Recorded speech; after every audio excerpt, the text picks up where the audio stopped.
Good morning students. हम लोग आवर्तबीजी पादपों में निषेचन की प्रक्रिया को पढ़ रहे थे और हमें पता है कि नर एवं मादा युग्मकों के संयोजन को क्या बोलते हैं, हम निषेचन कहते हैं। जो निषेचन की प्रक्रिया है वो कुछ चरणों में संपन्न हो रही थी, जिसके कुछ चरण हम पढ़ चुके थे और आगे के जो बचे कुछ टॉपिक है जो हम आज कवर करेंगे। देखिए, निषेचन की प्रक्रिया के लिए हमने कुछ चरण देखे थे। तो इसमें पहला पत्ता कि परागकण का अंकुरण,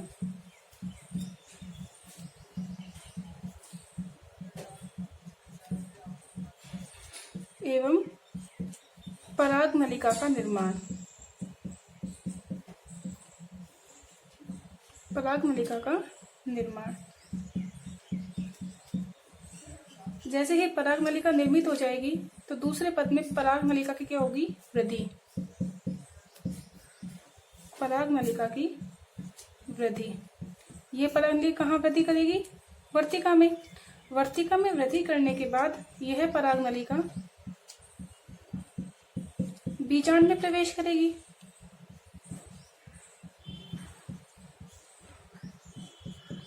कहाँ प्रवेश करेगी, बीजांड में।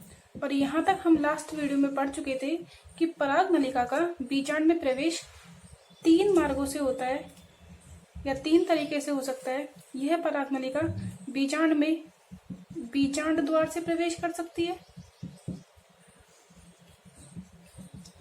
या निभाग वाले क्षेत्र से प्रवेश कर सकती है,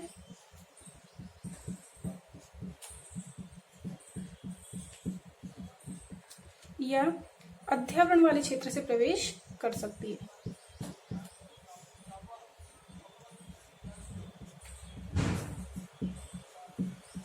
यह पराग नलिका बीजांड में बीजांड द्वार से अथवा निभाग से अथवा अध्यावरण से प्रवेश कर सकती है।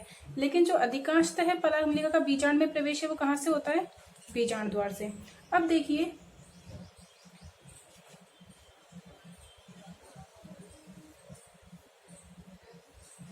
यह जो पराग नलिका है चाहे कहीं से ही आपके बीजांड में प्रवेश करे, लेकिन अगला पॉइंट क्या है हमारे पास, जो बीजांड में प्रवेश के बाद कहाँ प्रवेश करेगा, भ्रूणकोश में। अगला पॉइंट जो आज हम पढ़ेंगे वो कौन सा है, पराग नलिका का भ्रूणकोश में प्रवेश।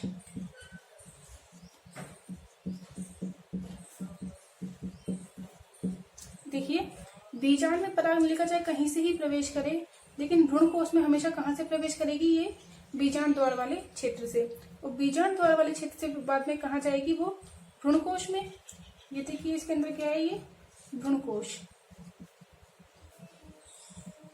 मादा युग्मकोद्भिद, जिसमें मादा युग्मक यानी कि अंडकोशिका पाई जाती है। तो इसके बाद कहाँ प्रवेश करेगा, ये भ्रूणकोश में। अब पराग नलिका भ्रूणकोश में किस तरीके से प्रवेश करता है, इसके बारे में आज हम पढ़ेंगे। जैसे ही पराग नलिका भ्रूणकोश में प्रवेश करेगा उसके बाद किसकी प्रक्रिया हो जाएगी, निषेचन की प्रक्रिया संपन्न हो जाएगी। तो आज हमारा टॉपिक क्या है, पराग नलिका का भ्रूणकोश में प्रवेश।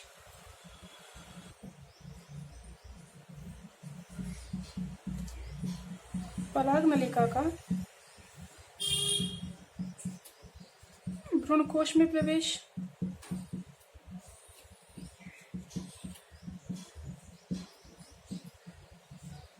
क्या बोलते हैं इस भ्रूणकोश को इंग्लिश में, embryo sac. Entry of pollen tube in the embryo sac. अब देखिए, यह मैं आपको बता चुकी हूँ कि भ्रूणकोश में पराग नलिका कहाँ से प्रवेश करेगी, बीजांड द्वार से। कहाँ से प्रवेश करेगी, यह हमेशा बीजांड द्वार वाले क्षेत्र से। अब बीजांड द्वार से प्रवेश करने के बाद ये किस तरीके से आगे बढ़ सकती है, देखते हैं हम। देखिए, यह क्या है, बीजांड द्वार।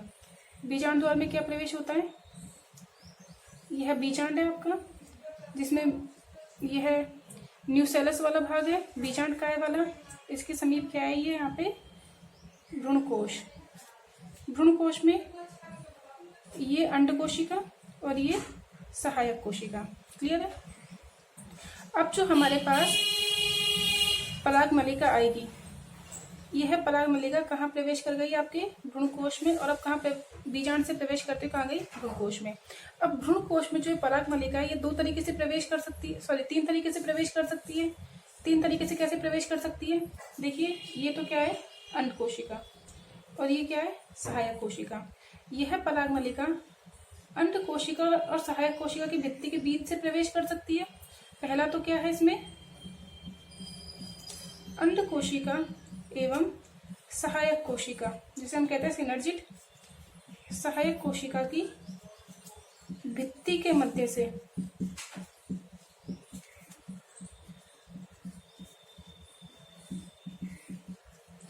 या फिर ये अंड कोशिका, ये सहायक कोशिका, यह परागनलिका क्या करेगी, आपकी किसी एक सहायक कोशिका को नष्ट करते हुए उसके मध्य से कहाँ चल जाएगी, अंदर प्रवेश कर जाएगी।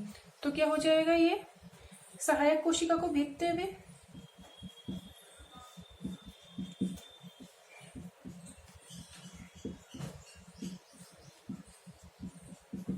या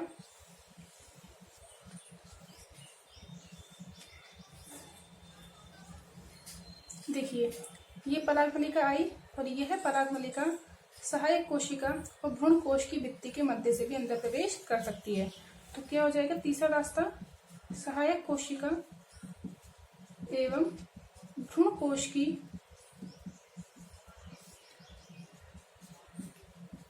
भित्ति के मध्य से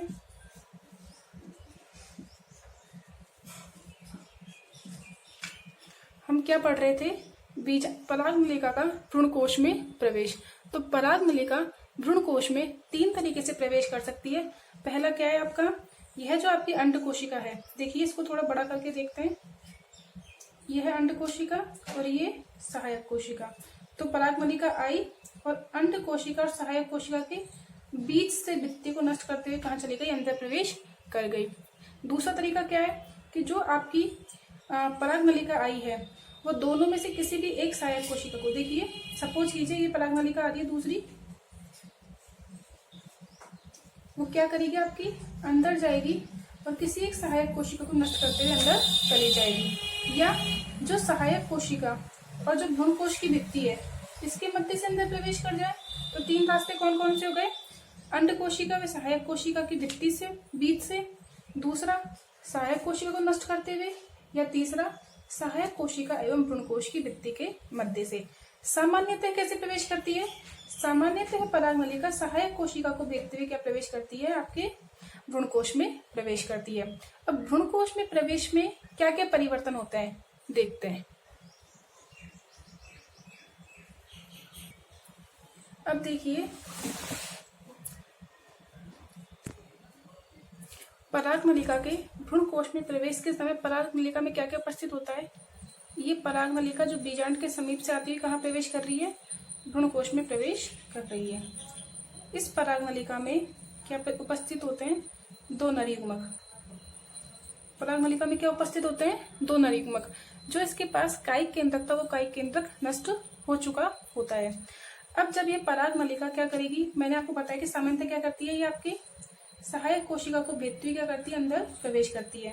अंदर प्रवेश तो क्या हो गया, पहली बात तो आपकी एक सहायक कोशिका नष्ट हो जाती है। क्या नष्ट हो जाएगी, एक सहायक कोशिका नष्ट हो जाएगी और नष्ट होकर क्या करेगी, परागनलिका के प्रवेश के लिए मार्ग उपलब्ध कराएगी। नष्ट होकर परागनलिका के प्रवेश के लिए मार्ग उपलब्ध कराती है। तो क्या हुआ, जैसे ही परागनलिका ने सहायक कोशिका को नष्ट किया और आपके भ्रूण कोश में जैसे इसने प्रवेश किया, तो भ्रूण कोश में प्रवेश से पहले क्या हो जाएगा, आपकी एक सहायक कोशिका नष्ट हो जाएगी और परागनलिका के प्रवेश के लिए मार्ग उपलब्ध कराएगी। अब परागनलिका में जो सहायक कोशिका है, यह सहायक कोशिका एक तंतु में उपकरण बनाती है। तंतु में उपकरण, जिसे हम बोलते हैं फिलीफॉर्म एपरेटस। क्या बोलते हैं इसे हम, फिलीफॉर्म एपरेटस। यह फिलीफॉर्म एपरेटस क्या करता है, परागनलिका को आकर्षित करने का काम करता है। क्या करेगा, ये परागनलिका को भ्रूण कोश में प्रवेश के लिए क्या करेगा, आकर्षित करेगा। तो परागमलिका को कहाँ से प्रवेश करना है, कौन बताएगा? ये तंतुमय उपकरण। और ये तंतुमय उपकरण किसका बना होता है? आपकी सहायक कोशिकाओं की सहायता से बना होता है। अब जैसे ही आपकी परागमलिका कहाँ पहुंच गई? भ्रूणकोश में। तो भ्रूणकोश में पहुंचने के बाद ये अंडकोशिका, ये सहायक कोशिका, परागमलिका पहुंच रही थी, प्रवेश करी, एक कोशिका नष्ट किया, और प्रवेश करने के बाद जो परागमलिका का शीर्षस्थ भाग है, यह शीर्षस्थ भाग फट जाता है और दोनों नरयुग्मक कहाँ मुक्त हो जाते हैं? भ्रूणकोश में मुक्त हो जाते हैं। तो क्या होगा तीसरा पॉइंट कि जैसे ही परागमलिका भ्रूणकोश में प्रवेश करती है तो परागमलिका फट जाएगी। तीसरा पॉइंट क्या हो गया? परागमलिका का स्फुटन, और जैसे ही परागमलिका स्फुटित हो जाएगी तो दोनों नरयुग्मक कहाँ मुक्त हो जाएंगे? भ्रूणकोश में। अब दोनों नरयुग्मक कहाँ उपस्थित है? भ्रूणकोश में। अब दो नरयुग्मक में से एक नरयुग्मक तो क्या करेगा? अंडकोशिका को निषेचित करेगा, और दूसरा नरयुग्मक क्या करेगा? आपके केंद्रीय कोशिका को निषेचित करेगा। तो अगला पॉइंट अब जो हम इसमें पढ़ेंगे वो क्या होगा? हमारा निषेचन। अगला पॉइंट क्या है इसमें? निषेचन। और हमें पता है कि एंजियोस्पर्म पात्रों में निषेचन कितनी बार होता है? 2 बार। तो इसे क्या बोलेंगे? द्विनिषेचन या दोहरा निषेचन। तो नेक्स्ट पॉइंट क्या है इसमें हमारा? द्विनिषेचन एवं त्रिक संलयन।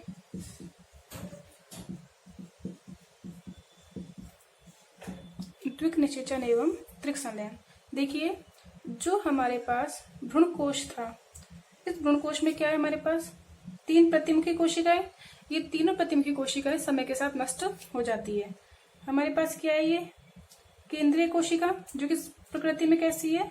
2n, यानी कि 2 केंद्रक है इसके पास। और क्या है हमारे पास यहाँ पे? अंड कोशिका। सहायक कोशिकाएं नष्ट हो चुकी है, तो हमारे पास क्या उपस्थित आएगी अब? अंड कोशिका। 2 नरयुग्मक जो कि आपके भ्रूणकोश में मुक्त हुए, इसमें से एक नरयुग्मक तो किसके साथ क्रिया करेगा? किसके साथ निषेचन करेगा? अंड कोशिका के साथ। जबकि दूसरा नरयुग्मक क्या करेगा? आपकी केंद्रीय कोशिका को निषेचित करेगा। अब देखिए इसमें क्या होता है भ्रूणकोश में? अंड कोशिका मादा युग्मक है, ये कैसा होगा? अगुणित। इस अंड कोशिका के साथ कौन संलयित हो जाएगा? नर युग्मक। ये भी कैसा है आपका? अगुणित। यह अंड कोशिका नर युग्मक के साथ संलयन हो जाएगा और क्या बना लेगा? यह है युग्मनज, जायगोट। और n और n के मिलने से कैसे हो गया? ये 2n। तो यह हम कह सकते हैं इसे द्विगुणित युग्मनज।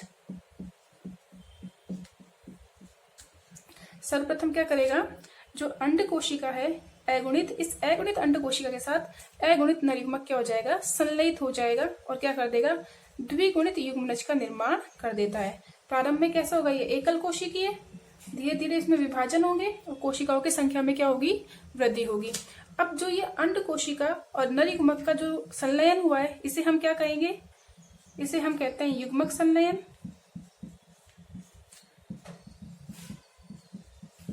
यानी कि गैमेट फ्यूजन या सिंगेमी।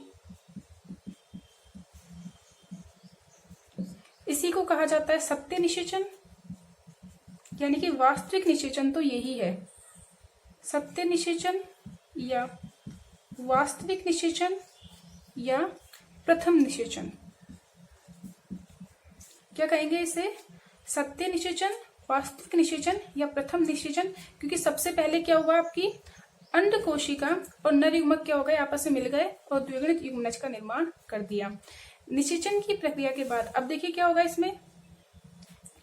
अब हमारे पास एक और नरयुग्मक बच गया, तो द्वितीय नरयुग्मक, 2 नरयुग्मक थे। तो अब जो दूसरा नरयुग्मक है वो क्या करेगा?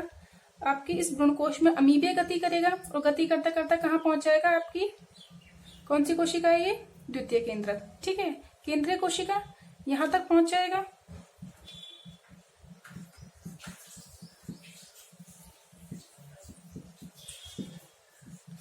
टू एन कंडीशन में ये, और इसके साथ निषेचित होकर के क्या बना देगा? ये प्राथमिक भ्रूणपोष केंद्रक,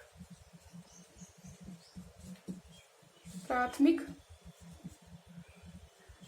भ्रूणपोष केंद्रक, यह पोष है, ठीक है, प्राथमिक भ्रूणपोष केंद्रक।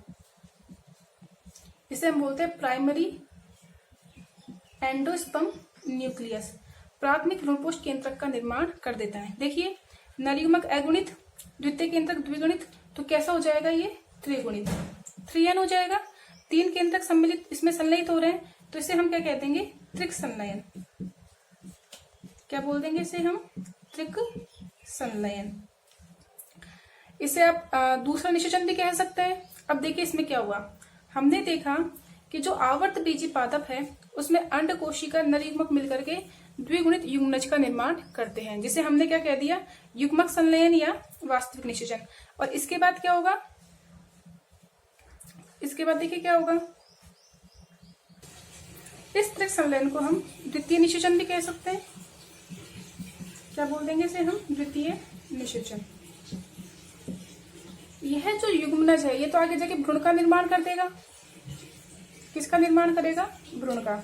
जबकि यह प्राथमिक भ्रूणपोष केंद्र आगे जाके प्राथमिक भ्रूणपोष कोशिका बनाएगी जो कि भ्रूण के विकास के लिए पोषण प्रदान करने का काम करेगा, अर्थात भ्रूणपोष का निर्माण करेगा। तो हमने देखा कि आवर्त बीजी पादपों में यह तो पहला निषेचन हो रहा है और यह दूसरा निषेचन हो रहा है। चूंकि निषेचन 2 बार हो रहा है इसीलिए क्या बोल देता है इसे, द्विनिषेचन या दोहरा निषेचन, डबल फर्टिलाइजेशन। तथा इसमें क्या हो गया, आपके पास त्रिगुणित भ्रूणपोष का निर्माण हो गया, इसीलिए क्या कह दिया, इसे त्रिक संलयन कह दिया। तो जो ये द्विनिषेचन और त्रिक संलयन की खोज है यह किसने की थी, आपके नावाश्चिन ने। इसके बारे में हम पढ़ चुके हैं कि सबसे पहले नावाश्चिन ने लिलियम और फ्रिटिलेरिया, लिलियम और फ्रिटिलेरिया इन पादपों में सबसे पहले किसकी खोज की थी, द्विनिषेचन और त्रिक संलयन ने। नावाश्चिन साइंटिस्ट का नाम है, लिलियम और फ्रिटिलेरिया पादप का नाम है। तो नावाश्चिन ने लिलियम और फ्रिटिलेरिया में क्या किया था, आपके द्विनिषेचन और त्रिक संलयन की खोज की थी। यह द्विनिषेचन और त्रिक संलयन आपके आवर्त बीजी पादपों का मुख्य लक्षण है। केवल किसमें मिलता है, ये आवर्त बीजी पादपों में। द्विनिषेचन और त्रिक संलयन किसमें मिलता है, आवर्त बीजी पादपों में।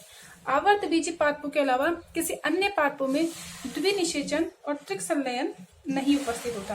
देखिए आवर्त बीजी और अनावर्त बीजी पादपों में अंतर एक मुख्य यह भी है कि आवर्त बीजी पादपों में क्या होता है, द्विक निषेचन और त्रिक संलयन, जबकि अनावर्त बीजी पादपों में द्विक निषेचन और त्रिक संलयन संपन्न नहीं होता। जबकि जो ये भ्रूणपोष है कैसा है, आवर्त बीजी पादपों में त्रिगुणित, लेकिन अनावर्त बीजी पादपों में भ्रूणपोष कैसा होता है, ये अगुणित, केवल एन का बना होता है, एकल एन का, सिंगल। आवर्त बीजी पादपों में निषेचन के बाद बनता है भ्रूणपोष, जबकि अनावर्त बीजी पादपों में निषेचन से पहले बनता है। तो जब हम भ्रूणपोष के बारे में बात करेंगे तो इसे देखेंगे। यदि हम द्विनिषेचन और त्रिक संलयन के महत्व को देखें कि द्विनिषेचन और त्रिक संलयन का क्या महत्व है, तो देखिए द्विनिषेचन से तो हमारे पास युग्मनज निर्मित हो रहा है और यह युग्मनज क्या करेगा, आगे जाके पूरे भ्रूण का यानी कि पूरे पादप का निर्माण करेगा। तो जो युग्मनज से भ्रूण जो बन रहा है क्या करेगा, ये आपके पूर्ण पादप का निर्माण कर रहा है, पहला महत्व। दूसरा, इस द्विनिषेचन के द्वारा आपके भ्रूणपोष का निर्माण हो रहा है और यह भ्रूणपोष क्या करेगा, आपके भ्रूण को पोषण देगा, क्या प्रदान करेगा, भ्रूण को विकसित होने के लिए पोषण प्रदान करेगा। तो दूसरा महत्व क्या हो गया कि द्विनिषेचन में त्रिक संलयन के फलस्वरूप जो त्रिगुणित भ्रूणपोष का निर्माण होता है, यह त्रिगुणित भ्रूणपोष क्या करेगा, भ्रूण के परिवर्धन के लिए पोषण प्रदान करेगा, आवश्यक पोषक तत्व प्रदान करेगा। साथ ही साथ इस भ्रूणपोष में देखिए 2 जो केंद्रक थे वो तो केंद्रीय कोशिका के थे और एक केंद्रक किसका था, आपका नरयुग्मक का, यानी कि इसके पास पैतृक और मात्रक दोनों लक्षण है और दोनों ही लक्षण क्या कह रहे हैं, ये संकरोज को प्रदर्शित कर रहे हैं, यानी कि उत्तम लक्षण इनके पास उपस्थित होंगे। और साथ ही साथ बीजों के जीवन के लिए कि भ्रूण आगे जाके बीज का निर्माण, सीड का फॉर्मेशन करेगा, तो इसके लिए भ्रूण की उपस्थिति और पोषण की उपस्थिति दोनों की आवश्यक है। इसीलिए द्विनिषेचन आवर्त बीजी पादपों का क्या लक्षण है, मुख्य लक्षण है। आज के लिए इतना ही, थैंक यू। अगले आने वाले वीडियो में हम भ्रूणपोष के बारे में अध्ययन करेंगे।